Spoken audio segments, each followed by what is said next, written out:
আল্লাহ নবী সাল্লাল্লাহু আলাইহি ওয়াসাল্লাম বলেন, দুনিয়ার মধ্যে যদি কোনো ব্যক্তির একটা অভাবের কষ্ট কেউ দূর করে দেয়, কোন একজন মানুষের অভাবের একটা কষ্ট যদি দূর করে দেয়, একজন মানুষ সারাদিন খাইতে পারতেছে না, তার অভাবটা যদি একটু দূর করে দেয়, যেমন করে সামনে রমজান মাস আসতেছে, রোজার মধ্যে যদি একজন মানুষ, এরকম মানুষ আছে যারা ঠিক মতো ইফতার করতে পারে না, যারা ঠিক মতো সাহারি খাইতে পারে না, অনেক কষ্ট করে, টাকা পয়সা নাই, অনেক পরিশ্রম করে, তারপরও কাজ জোগাড় করতে পারে না, ঠিক মতো টাকা পায় না, তারা খেতে পারে না, তাদের যদি আমরা খোঁজ খবর রাখি,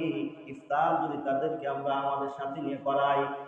তার ওই খাবারের কষ্টটা যদি দূর করে দেয়,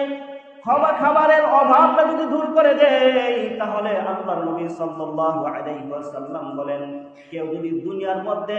একজন মানুষের অভাব কেউ দূর করে দেয়, অভাব যদি কেউ দূর করে দেয়, আল্লাহ রাব্বুল আলামিন তাদের দুনিয়া ও আখিরাতের অভাব দূর করে দেবেন। সুবহানাল্লাহ।